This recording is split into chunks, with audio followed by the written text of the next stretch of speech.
ওনাটাই এখানে ছিলাম, স্টেশনে তো নামাই রাখেন আপু। আমি তো বলি না যে আপনার কত বড় বড়, এমনটা তো এমনভাবে কারো গালিতে বলি নাই।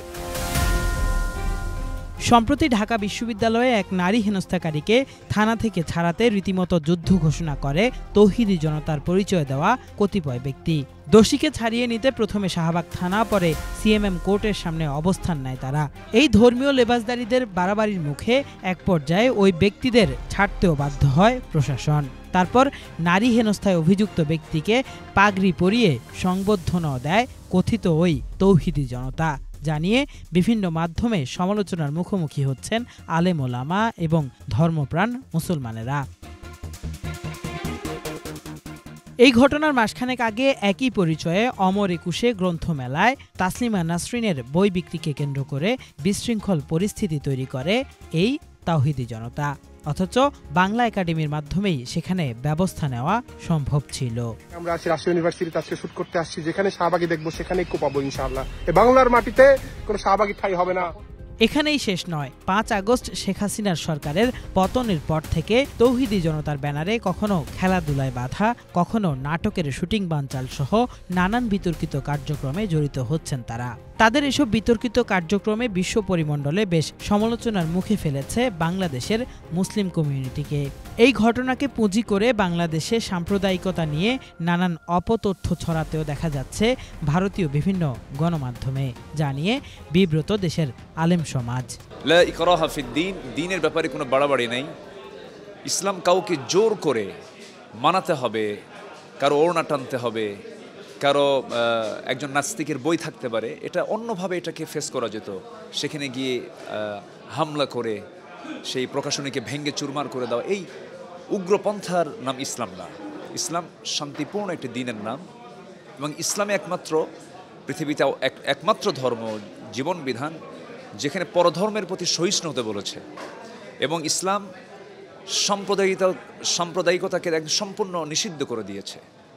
ইসলাম এমন একটি দ্বীনের নাম যেখানে পৃথিবীর সকল ধর্ম নিরাপদ, সকল ধরনের মানুষই নিরাপদ, সবার উপরে মানুষ।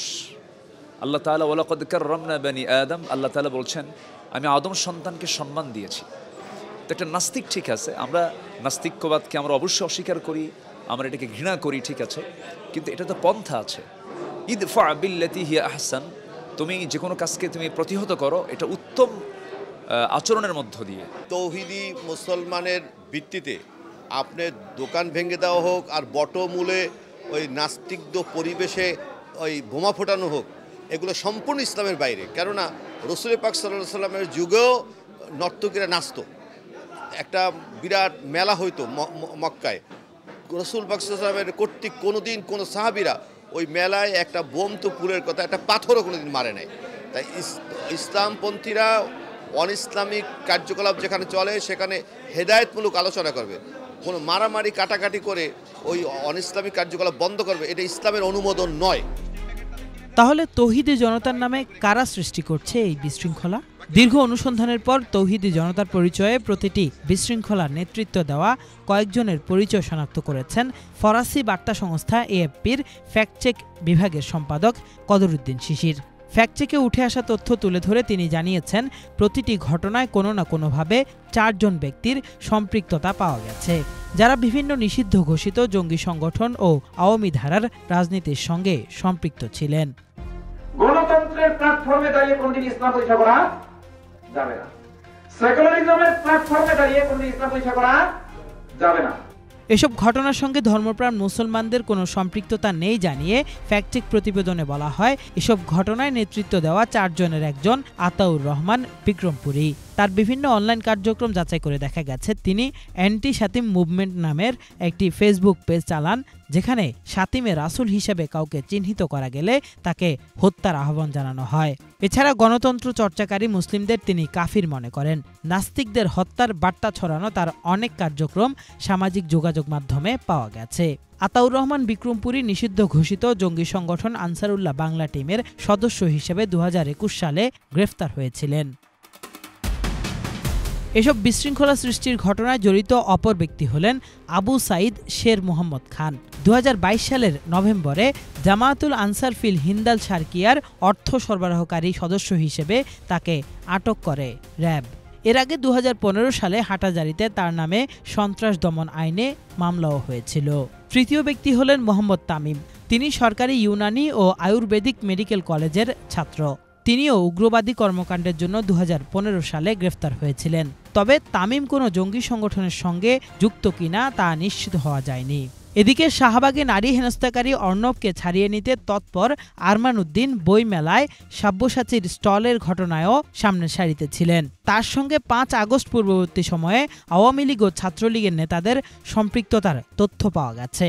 ইসলাম কোনোভাবেই উগ্রবাদকে সমর্থন করে না জানিয়ে ইসলামী চিন্তাবিদরা বলছেন, ইসলামকে বিতর্কিত করতেই এসব কর্মকাণ্ড করছে ভিনদেশি কিছু এজেন্ট। ইসলাম মানে অসৌন্দর্য নয়, ইসলাম মানে সৌন্দর্য। সৌন্দর্য দিয়ে এগুলোকে ফেস করা দরকার। এগুলো একটা মহল, একটা কুচক্রী মহল, এগুলোকে সরিয়ে দিয়ে ইসলামের যে একটা সৌন্দর্য নষ্ট করতে চায়, ইসলামকে ওরা কলুষিত করতে চায়। এটা তাদের একটা উদ্দেশ্য। এটা আসলে এরা ইসলামপন্থী না। ইসলামকে ব্যবহার করে এগুলো তারা চাচ্ছে যে ইসলামকে কেমনে গোটা বিশ্বব্যাপী নেগেটিভভাবে উপস্থাপন করা যায়। আমাদের দেশে কিছু লোক জঙ্গিবাদী করে, কিছু লোক ইসলামকে একদম খোলাফায়ে রাশিদিন নাম দিয়ে তারা জঙ্গিবাদের ভূমিকা নিয়ে ইসলামকে বিজয় করতে চায়। এটা সম্পূর্ণ ইসলাম বিরোধী। কেননা খোলাফায়ে রাশিদিনরা কিন্তু জনসমর্থনের ভিত্তিতে তারা ইসলাম প্রতিষ্ঠিত করেছেন। জনগণ যে জিনিসটা চায় না, ওই জিনিসটা কখনো তাদের উপর চাপিয়ে দেওয়া যাবে না। আগে মানুষকে বুঝাতে হবে। একদল লোক কিছুই করতে পারবে না, কিন্তু দেশে একটা অনিস্থিতিশীল পরিবেশ তৈরি করতেছে। এই পরিবেশের মাধ্যমে ইসলাম বিজয় তো দূরের কথা, বরং ইসলাম পরাজয় বরণ করার একটা সুদূর পরিকল্পনা নিয়ে আসতেছে। আমি মনে করতেছি এই পরিকল্পনার পিছনে ভারতের কোনো ইঙ্গিত আছে কি না সন্দেহ থাকতেও পারে। কেননা এই ইতিমধ্যে হাসিনার আমলে এই সমস্ত তাহরিকুল ইসলাম, তারপর অন্য যে ইসলামের নাম দিয়ে যারা কাজ করেছেন, এইগুলো কোনো ছিল না। এখন নতুন করে আমরা এর মুখগুলো দেখতেছি। আসলে প্রকৃত কথা হচ্ছে একটা ভারতের রয়েরা মনে হয় একটা নতুন পরিকল্পনা দিচ্ছে, বাংলাদেশে যেন ইসলামপন্থীরা দ্বারা হতে না পারে। ধর্মের নামে উগ্রবাদ ছড়িয়ে দেশের সাম্প্রদায়িক সম্প্রীতি বিনষ্টকারীদের বিরুদ্ধে ব্যবস্থা গ্রহণের পাশাপাশি দেশে সুষ্ঠু ধর্মচর্চার পরিবেশ ধরে রাখতে সরকার তড়িৎ ব্যবস্থা নেবে, এমনটাই প্রত্যাশা ধর্মপ্রাণ মুসলমানদের। কিফায়েত শাকিল, বাংলা ভিশন, ঢাকা।